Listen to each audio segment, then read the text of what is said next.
11장 11절부터 19절입니다. 우리 2월 2일자 말씀 한 절씩 저희들이 교독하겠습니다. 저부터 읽겠습니다. 예수께서 예루살렘에 이르러 성전에 들어가사 모든 것을 둘러보시고 때가 이미 저물매 12 제자를 데리시고 베다니에 나가시니라.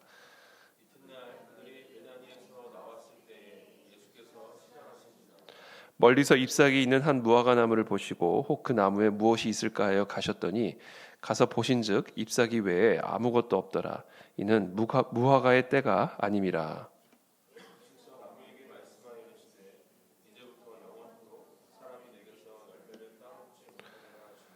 제자들이 이를 듣더라.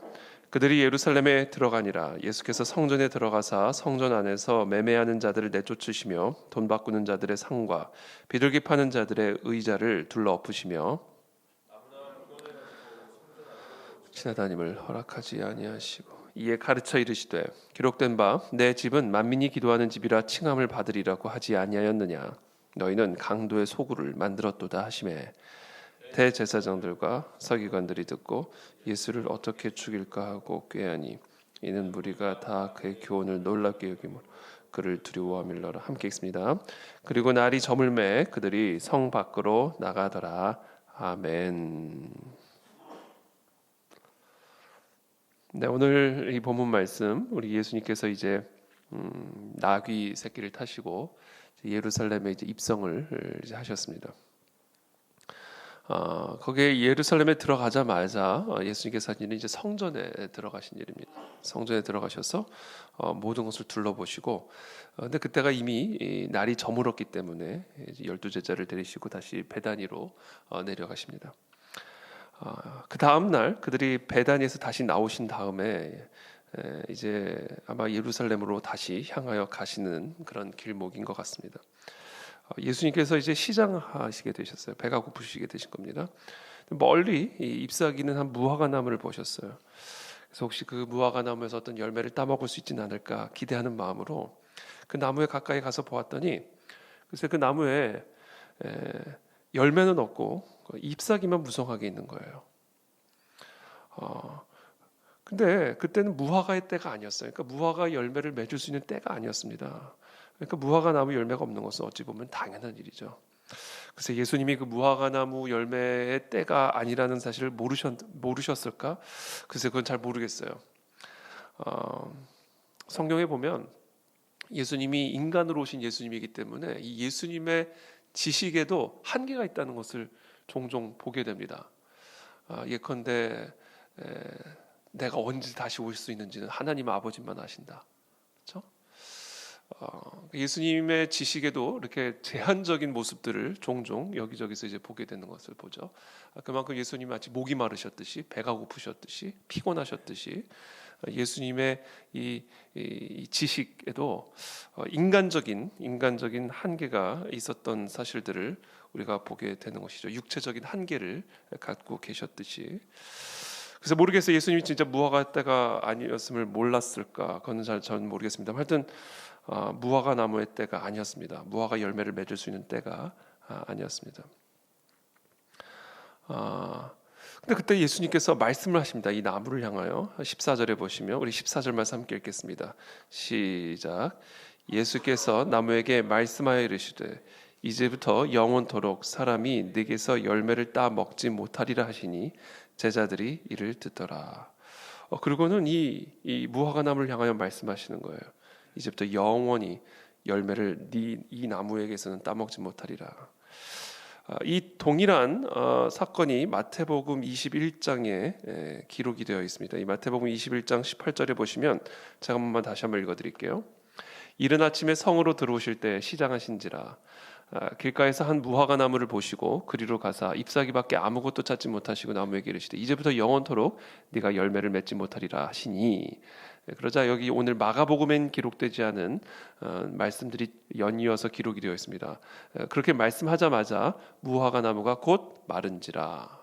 예수님이 그렇게 열매를 맺지 못하리라 말씀하시는 순간 무화과 나무가 곧바로 말라버렸어요. 제자들이 보고 이상히 여겨 이르되 무화과 나무가 어찌하여 곧 말랐나이까. 이 어쩌기 갑자기 이렇게 말할 수가 있습니까? 그래서 예수께서 대답하여 이르시되 내가 진실로 너희에게 이르노니 만일 너희가 믿음이 있고 의심하지 아니하면 이 무화과 나무에게 된 이런 일만 할 뿐 아니라 이 산더러 들려 바다에 던져지라 하여도 될 것이요 너희가 기도할 때 무엇이든지 믿고 구하는 것은 다 받으리라 하시니라. 그러니까 예수님께서 지금 이 무화과 나무에게 행하신 이 일, 물론 예수님이 시장하셨기 때문에 무화과 나무에서 어떤 열매를 따먹기를 기대하는 마음으로 가신 것은 맞아요. 그러나 그때가 무화과의 때는 아니었어요. 그러면 그냥 지나치면 되실 일을 굳이 그 자리에서 이제부터 영원토록 사람이 네게서 열매를 따먹지 못하리라 이렇게 말씀하실 필요까지는 없잖아요. 그렇죠? 아니면 정말 시장하셨으면 열매가 나올지어다 명령을 하시든지. 그렇죠? 근데 예수님께서 그렇게 하지 아니하시고 이 나무를 어떻게 보면 저주를 하신 거죠. 이제 다시는 이 나무에게서 열매가 나오지 않으리라. 그러자 곧바로 말하게 된 것이죠. 자, 이 모든 예수님의 역사, 이 일은 어떤 의미를 지니고 있는가?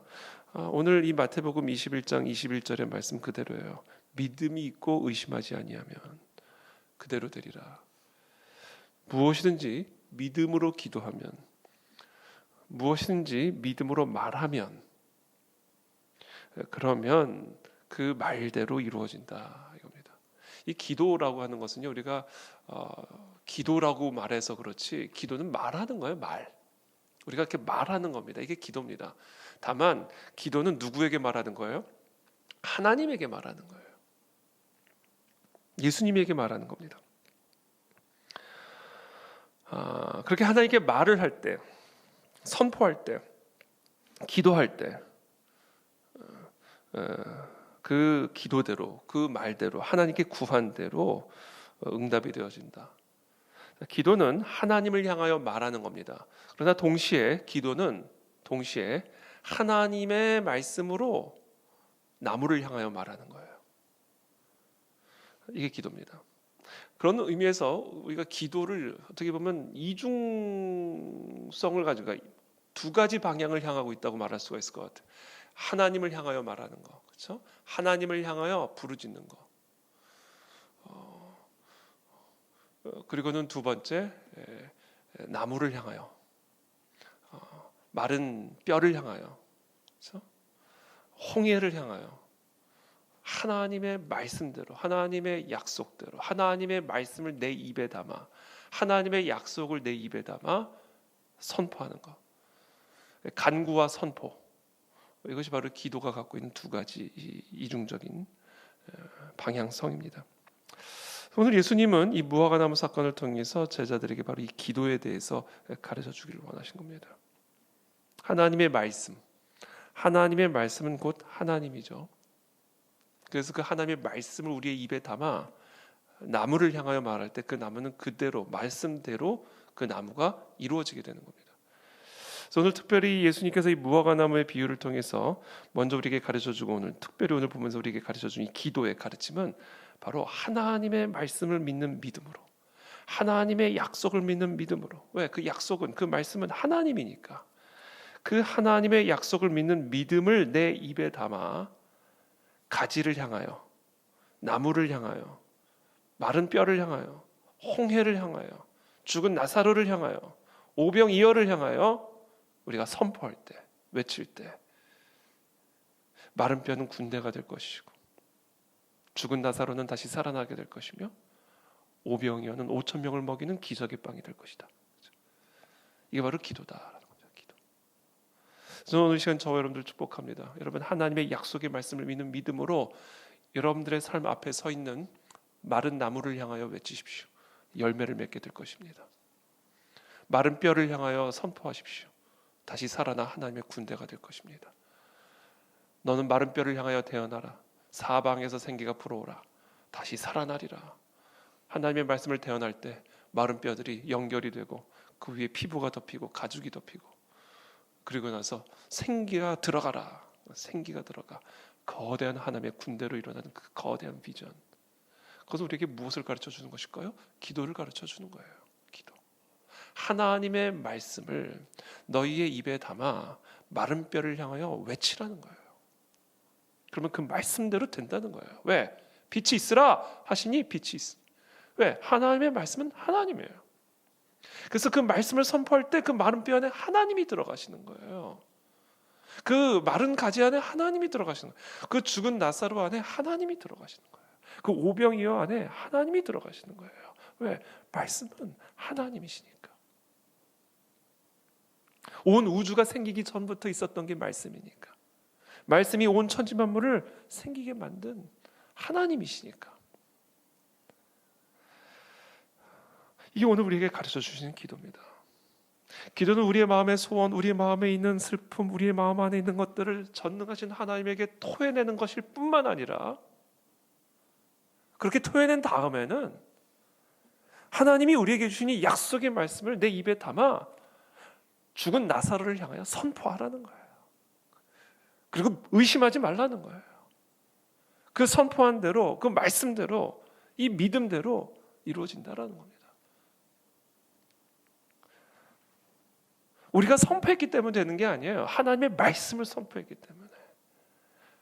내 말이 선포됐기 때문에 내 말대로 되는 게 아니에요. 하나님의 약속을 내 입에 담아 선포했기 때문에 그 하나님의 약속대로 이루어지는 것을 믿고 의심하지 말라.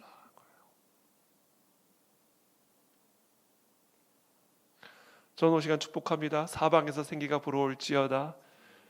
우리의 모든 마른 영혼들은 다 살아날지어다. 죽은 나사로의 무덤 문은 열리게 될지어다. 안진뱅이들은 일어날 것이며 소경의 눈은 뜨게 될 것이다. 외치라는 거예요. 선포하라는 거예요. 저는 오늘 이 새벽에 저를 마음껏 그것을 약속대로 선포하시기를 축복합니다. 하나님의 기적을 보게 될 줄을 믿습니다. 그리고는 다시 예수님께서 예루살렘으로 들어가세요. 그리고는 다시 성전에 들어가십니다. 그러니까 답사를 하셨던 것 같아요. 그 전날은 이 성전에 들어가셔서 이렇게 답사를 하신 것 같아요. 지금 상황이 어떤가 분위기를 보신 것 같아요. 때가 이미 저물었기 때문에 아마 그 성전 안에서 재물을 파고 사는 그런 사람들도 아마 다 흩어졌을 겁니다. 거의 없었을 거예요. 그러니까 아마 사람들도 많이 없었겠죠. 그러니까 대강 분위기를 보시고는 바로 이제 베다니로 가셨던 겁니다. 그래서 베다니에서 이른 아침에 나오셔서 이 무화과 나무와 이런 메시지를 제자들에게 가르쳐 주신 다음에 기도에 대해서 가르쳐 주신 다음에 다시 예루살렘으로 들어가셔서 성전으로 들어가십니다. 15절 말씀 함께 읽겠습니다. 시작. 그들이 예루살렘에 들어가니라. 예수께서 성전에 들어가서 성전 안에서 매매하는 자들을 내쫓으시며 돈 바꾸는 자들의 상과 비둘기 파는 자들의 의자를 둘러엎으시며 16절 아무나 물건을 가지고 성전 안으로 지나다님을 허락하지 아니하시고. 그렇죠. 성전에 들어가셨더니 매매하는 자들, 재물을 사고 파는 자들, 장사꾼들, 이 성전 안에 있는 그와 같은 사람들을 다 내쫓으셨어요. 돈 바꾸는 자들의 상을 다 둘러 엎어버리셨습니다. 비둘기 파는 자들의 의자를 다 엎어버렸어요. 아무도 물건을 가지고 성전 안으로 지나다니지 못하게 하셨어요. 사람들이 생각했겠죠. 저 사람 미쳤구나. 도대체 자기가 뭐라고 허락을 하지 않고 사람들이 마음껏 물건을 갖고 다니지 못하도록 허락을 안 해? 도대체 자기가 뭐라고 그렇게 생각했겠죠.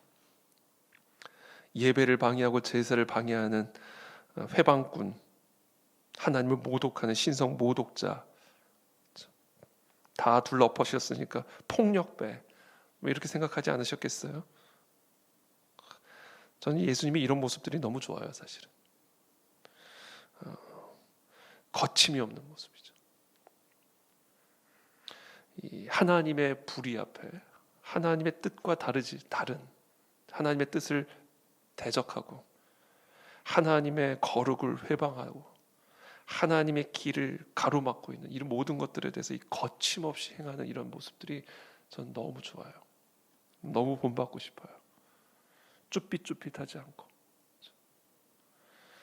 머뭇거리지 않고 하나님의 길이라면 하나님의 뜻이라면 하나님의 뜻을 방해하는 것이라고 한다면 거침없이 내쳐버리는 단호한 이런 예수님의 모습들이 참 우리가 오늘날 이 시대 가운데 본받아야 할 점들이다라는 것이죠. 그리고는 예수님께서 그렇게 하신 이유를 또 설명하십니다. 그러니까 예수님께서는 이를 어떤 행동을 하세요. 무화과 나무를 저주해서 마르게 하셔요. 그렇죠? 되게 특이한 일이죠. 그리고 그 행함에 대한 설명을 해주십니다. 왜 그렇게 하셨는지. 그래서 이번에도 동일해요. 성전에 들어가셔서는 다 둘러엎어 버리셔요. 다 내쫓아 버리십니다. 난동을 피우신 거예요. 정말 상상할 수 없는 일이죠. 하나님의 아들이 하나님의 성전에 들어가 난동을 피운다? 도무지 이해할 수 없는 일을 하시는 것이죠. 그래요. 예수님은, 우리 하나님은 우리의 삶에 참 이해할 수 없는 일들을 하세요.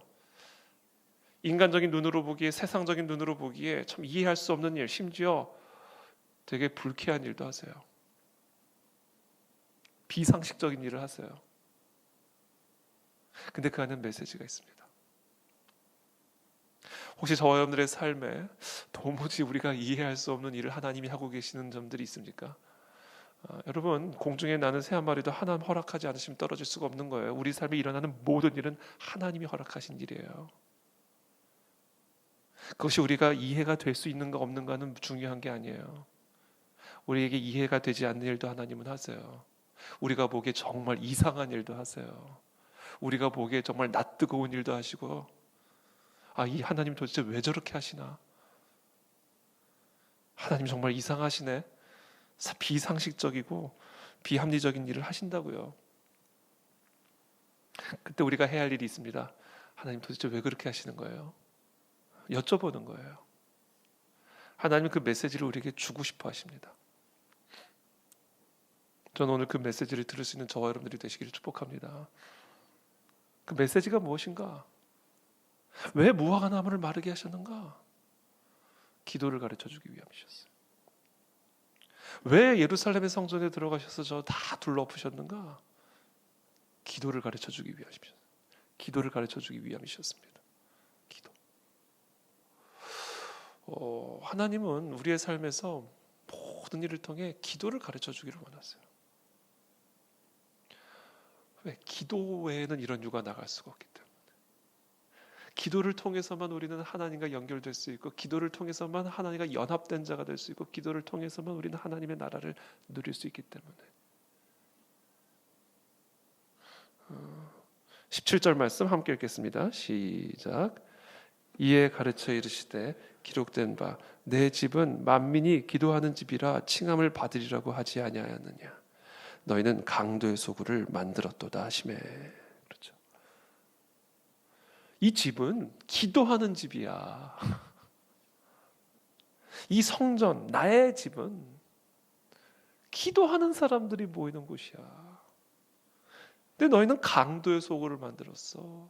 이렇게 얘기하시는 거예요. 그래서 다 둘러엎으신 겁니다. 하나님이 우리의 삶에 들어오셔서 다 둘러엎어 버리실까? 왜 하나님께서 내 삶에 들어오셔가지고 의자를 둘러엎으시고 돈 바꾸는 상을 다 둘러엎으시고 물건을 가지고 지나다니지 못하게 하실까? 왜 하나님은 내 삶에 들어오셔서 이 모든 것을 다 둘러엎으시고, 왜 하나님은 내 삶에 들어오셔서 열매 맺지 못하게 하시고 우리의 삶을 말라버리게 하시는가? 왜 도대체 하나님은 이해할 수 없는 일들을 우리의 삶에 행하고 계시는가? 내 집은 기도하는 집이다.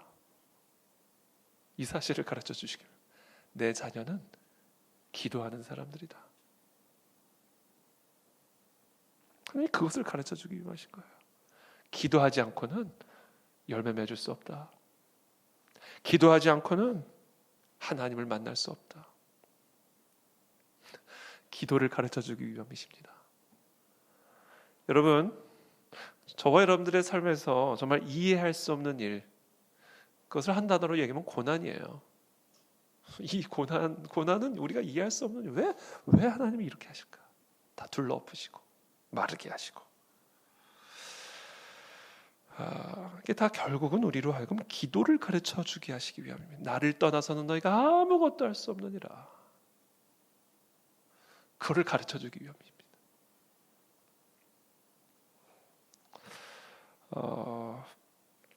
이 하나님의 성전, 지금 예수님이 들어가신 이 성전은 기도하는 집이다. 역대하 7장 11절 보면 역대하 7장 11절 보면 이 솔로몬이 이 성전을 건축하고 하나님께서 이 솔로몬에게 나타나셔서 이 성전에 대해서 하시는 말씀이 있습니다. 혹 내가 하늘을 닫고 비를 내리지 아니하거나 혹 메뚜기들에게 토산을 먹게 하거나 혹 전염병이 내 백성 가운데 유행하게 할 때에 내 이름으로 일컫는 내 백성이 무엇을 해야 하는가? 그들의 악한 길에서 떠나 스스로 낮추고 기도하여 내 얼굴을 찾으면 내가 하늘에서 듣고 그들의 죄를 사하고 그들의 땅을 고칠지라. 자, 무화과 나무의 비유를 통해서는 무화과 나무를 향하여 하나님의 말씀대로 선포하는 기도를 가르쳐 주셨어요. 자, 예루살렘의 성전에 들어가셔서는 우리에게 지금 어떤 기도를 가르쳐 주고 계시는가? 하나님을 향하여 드리는 기도를 가르쳐 주고 계시는 거예요. 하늘을 닫고 비를 내리지 않는 이상한 일들이 우리 가운데 일어날 때, 메뚜기들이 토산들을 다 먹어 해치우고 전염병이 하나님의 백성 가운데 유행하게 되는 정말 이해할 수 없고 납득할 수 없는 일들이 벌어질 때, 그때 무엇을 해야 되는가? 내 백성은 첫째, 악한 길에서 떠나야 되고, 둘째, 스스로를 낮춰야 되고, 그리고 셋째, 내 얼굴을 찾아라. 하나님의 얼굴을 찾아라. 그리하면 그들의 죄를 사하고 그들의 땅을 고치리라. 이게 하나님의 성전 안에서 이루어져야 할 일이라는 거예요. 이게 성전의 이유고 목적이라는 거예요. 그런데 이들은 들어와가지고 강도의 소굴을 만들었어요. 강도는 뭡니까? 훔치는 거예요. 그렇죠? 훔치는 사람입니다. 하나님의 집을 훔쳤어요. 기도하는 집을 엉뚱한 것으로 훔쳤어요. 기도하는 집을 엉뚱한 장소로 바꿔버렸다고요. 이게 강도고 강도의 소굴이에요. 오늘 강도의 새로운 정의를 우리는 배웁니다. 오늘 예수님께서 우리에게 가르쳐 주시는 강도의 정의, 강도란 기도하지 않는 사람, 이 강도입니다. 이게 강도의 소굴이에요. 하나님의 백성이 기도하지 않으면 그게 강도라는 거예요.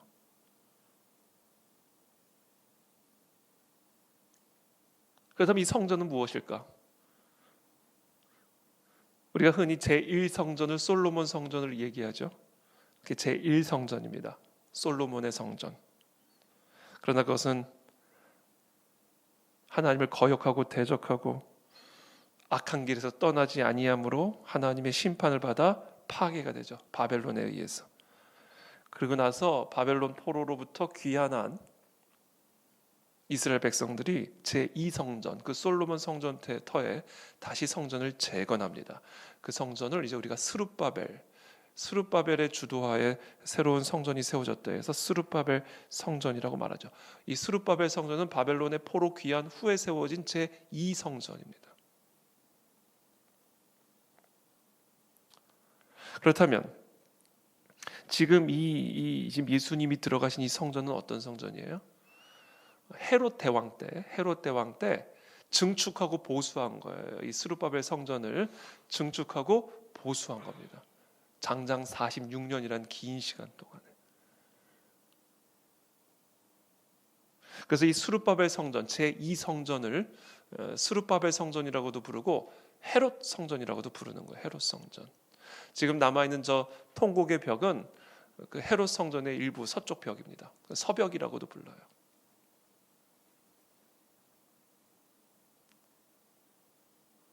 근데 거기에는 지금 뭐가 세워져 있어요? 이슬람의 모스크가 세워져 있죠. 황금 도미, 그 솔로몬 성전터에 세워져 있죠. 632년에 그렇죠? 이슬람이 그 예루살렘을 정복하면서 무함마드가 승천한 것을 기념하면서 그 솔로몬의 성전터에 황금 도움을 세웠어요. 그리고 그 안에 들어가면요, 아브라함이 이삭을 바친 돌제단이 아니라 아브라함이 이스마엘을 바친 돌제단이 있다고 합니다. 그게 지금 솔로몬의 성전터에 있어요. 그래서 지금도 유대인들은 거기에 제3성전을 재건해야 된다 이렇게 생각하는 거예요. 그래서 거기서 다시 구약의 희생제사를 회복해야 된다. 다시 강도의 소굴을 재건해야 되겠다 이거예요. 더 기가 막힌 것은 그것을 그리스도인들도 그것을 지원하고 있다. 더 기가 막힌 일이죠. 제3성전이 뭡니까? 성경은 그와 같은 제3성전의 물리적 재건을 가르쳐주고 있지 않아요. 그것은 완전한 성경 왜곡이에요. 그런 성경 해석은 오늘 예수님이 성전들을 다 둘러엎으신 것처럼 다 둘러엎어버려야 돼요. 그는 하나님의 성전을 강도의 소굴로 만드는 짓입니다.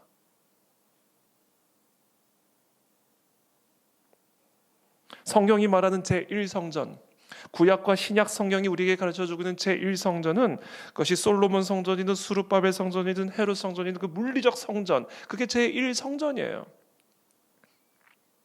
제2성전은 뭐예요? 예수 그리스도입니다. 그리스도가 자기 육체를 가리켜 말씀하신 거라고 얘기하셨어요. 저 성전을 헐라, 내가 사흘 만에 다시 재건하리라. 그랬더니 바리새인들이 뭐라고 말합니까? 이 제1성전에 가로막혀 있는 바리새인들이 뭐라고 해요? 46년간 헤롯이 재건한 저 성전을 네가 어떻게 사흘 만에 다시 재건하겠다라는 거냐? 그때 예수님의 말씀의 의미는 그게 아니에요. 자기 육체, 성전된 자기 육체를 가리켜 하신 말씀이라고 그러셨어요. 그러니까 제2성전은요, 예수 그리스도예요. 예수님이 지금 그거를 가르쳐 주고자 하시는 겁니다. 이 헤롯 성전, 수르바벨 성전, 이 솔로몬의 성전터에 들어가셔서 그 제1성전의 시대는 다 끝났고, 그 물리적인 장막의 시대는 다 끝났고, 이제는 그것을 대체하기 위해, 그것을 완성하기 위해 오신 예수 그리스도의 몸이 이제는 성전이다. 자기 육체를 가리켜 말씀해요. 저걸 다 허물어라. 저 제1성전을 이젠 다 허물어라. 내가 이제 제2성전을 세우리라. 사흘 만에 재건하리라. 그렇다면 이제 제3성전은 뭡니까? 성경은 우리에게 분명히 가르쳐줍니다. 너희가 성령이 거하시는 전임을 알지 못하느냐. 고린도전서 6장 19절 말씀이죠.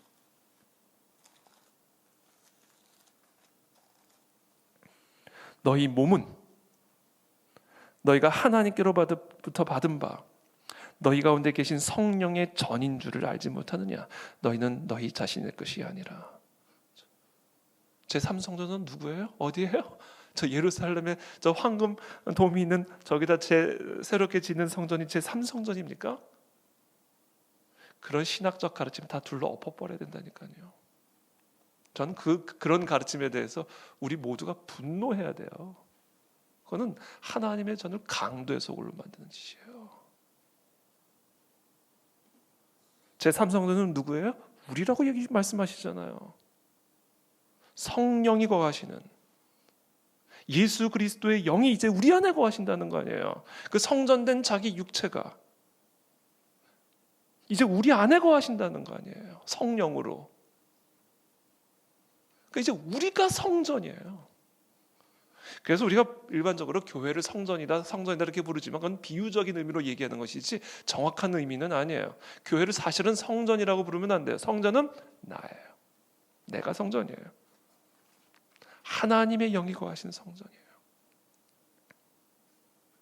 그래서 결국 오늘 예수님께서 이 가르침을 통해서 이 예루살렘 성전에 들어가셔서 다 둘러엎는 이 사건들을 통해서 예수님이 하신 말씀은 뭐예요? 이제 제1성전의 시대는 갔다. 다 그건 무너졌다.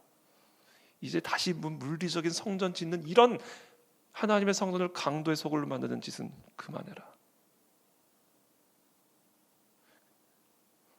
예수님 지금 재림하시면 아마 그런 시도부터 제3성전 설계도부터 다 빡빡 찢어버리실 겁니다. 제2성전은 나다. 내 몸으로 왔다. 내가 왔다. 예수 그리스도께서 승천하신다면 하나님의 영을 우리 가운데 부어주셔서 이제 하나님의 영이 거하시는 너희들이 성전이다. 그러므로 이제 우리는 무엇이 해야 되는가? 너희 성전이 기도하는 집이 되어야 된다. 너희 성전 안에 있는 모든 더러운 것들, 너희 성전들을 강도의 소굴로 만드는 모든 불의들, 음행들, 탐욕들, 우상숭배들, 그걸 다 둘러 엎어버리고 하나님의 영이 거하는 거룩한 성전으로 너희의 몸을 지키라.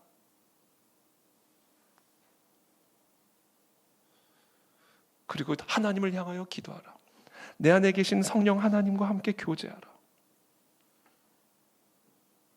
그것이 기도다. 예수님은 그것을 오늘 우리에게 가르쳐주고자 하시는 겁니다. 그래서 오늘 예수님의 이 말씀, 이 무화과나무 사건을 통해서 무화과나무를 저주하여 마르게 하신 사건, 예루살렘의 성전에 들어가서 다 둘러 엎어버린 이 난동 사건, 그렇죠? 뭐 난동이라 표현해서 죄송합니다만, 뭐 난동이죠, 그렇죠? 다 엎어버리고 다 쫓아버렸으니까. 그래서 대제사장들이 예수님을 이제 죽이려고 하는 거예요. 성전에 난동을 피우니까. 예수님의 이런 모든 이해할 수 없는 일들을 통해서 지금 우리가 배워야 될 음성, 배워야 될 진리, 우리가 들어야 할 하나님의 음성, 메시지, 기도를 배워라. 기도를 배워라.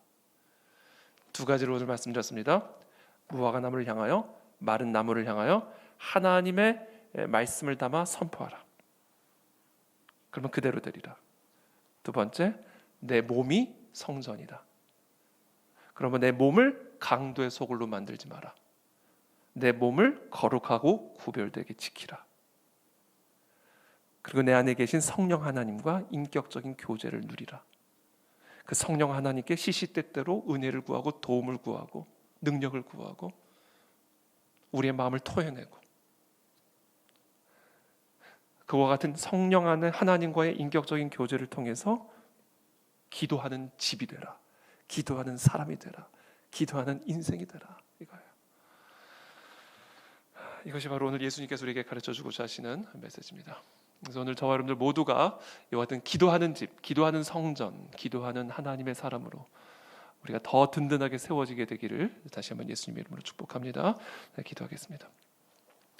살아계신 하나님, 오늘 이 시간 우리에게 기도를 가르쳐 주심을 감사합니다. 우리의 삶의 때로는 정말 도무지 이해할 수 없는, 상식적이지 않은 그런 일들이 우리 가운데 허락되어질 때 그 안에 하나님께서 우리에게 주고자 하시는 메시지가 있음을 우리가 함께 나누었습니다. 그리고 그 메시지는 바로 기도를 가르쳐 주기 위함이다 라는 사실을 오늘 함께 공부했습니다. 하나님, 기도는 그렇습니다.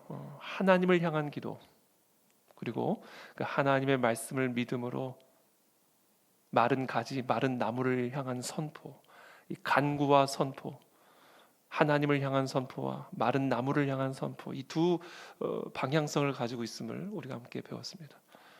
오늘 하나님께서 가르쳐 주신 그 기도, 우리의 삶에 적용함으로써 정말 열매 맺지 못하는 나무가 열매를 맺는 역사들이 일어나게 도와주옵시고, 내 안에 계신 성령 하나님과의 친밀한 교제를 통하여 하나님의 나라를 누리는, 의와 평강과 희락의 나라를 누리는 그런 거룩한 하나님의 성전들, 하나님의 사람들 다 될 수 있도록 우리 모두를 축복하여 주시옵소서. 예수 그리스도의 이름으로 축복하며 기도합니다. 아멘.